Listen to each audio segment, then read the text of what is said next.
আজকের ক্লাসে আমরা লজিক ফাংশন সরলীকরণ শিখব।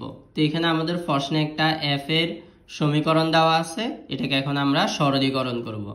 তো সরলীকরণ করার জন্য আমরা দেখতেছি এই সম্পূর্ণ রাশির উপর আমাদের একটা হোল কমপ্লিমেন্ট বা হোল বার আছে। তো হোল বার থাকলে আমরা চাইলে সেটাকে ডি মর্গানের সূত্র প্রয়োগ করতে পারবো।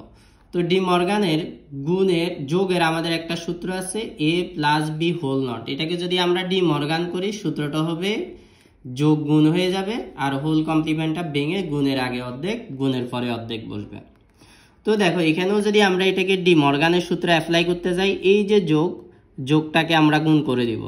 তো এখানে এক্স লিখলাম, যোগকে গুণ করে দিলাম, গুণ এরপরে এখানে বাকি অংশ যেভাবে আছে সেভাবে লিখতেছি Y not Z plus X not. এখন এই যে যোগকে যখন গুণ করব তখন এই গুণ দেওয়ার পর গুণের আগে অর্ধেক বসবে হোল কমপ্লিমেন্ট, গুণের পরে অর্ধেক বসবে। এই যে হোল কমপ্লিমেন্ট আছে, এখন আমরা এখানে যে গুণ করলাম গুণের আগে অর্ধেক বসালাম, গুণের পরে বাকি অর্ধেক বসাই দিলাম। এরপরে দেখো আমাদের এখানে এক্স কমপ্লিমেন্ট লিখলাম, এটাকে আবার আমরা ডি মর্গান করতে পারবো। এখানে আবার গুণ আছে, আমরা এটাকে এখন যোগ করব। তা আমরা জানি যদি যোগ গুণের উপরে হোল কমপ্লিমেন্ট থাকে ডি মর্গান করলে সেটা যোগ হয়ে যায় আর হোল কমপ্লিমেন্টটা ভেঙে বসে যায়।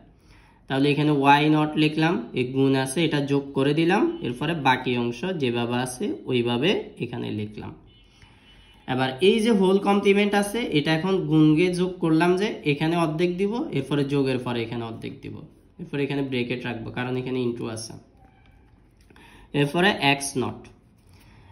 এখন আমার এখানে ওয়াই এর উপরে নট দুইটা আছে, নট দুইটা থাকলে নট উঠে যাবে। এটাকে এখন আমি আবার চাইলে ডি মর্গান করতে পারবো, মাঝখানে যোগ আছে উপরে হোল কমপ্লিমেন্ট আছে, তো ডি মর্গান করলে গুণ হয়ে যাবে। এখন এই যে হোল কমপ্লিমেন্ট এটা ভেঙে গুণের আগে অর্ধেক গুণের পরে অর্ধেক। এখন X complement Y plus Z not into X, X এর উপরে দুইটা কমপ্লিমেন্ট আছে, কমপ্লিমেন্ট দুইটা থাকলে কমপ্লিমেন্ট উঠে যাবে। এখন আমি এখানে ব্রেকেট তুললে এক্স নটকে ওয়াইয়ের সাথে একবার গুণ করবো, এক্স নট ওয়াই, আবার এক্স নট জেড এক্স। এবার দেখো X not Y is equal to zero হবে। এটা জিরো কিভাবে হবে, এখানে এক্স নট একটা আছে এক্স একটা আছে, তো যেহেতু একটা আরেকটার বিপরীত আছে, এক্স এর মান যদি জিরো হয় এক্স নট এর মান ওয়ান, অথবা এটা যদি ওয়ান হয় এটা জিরো।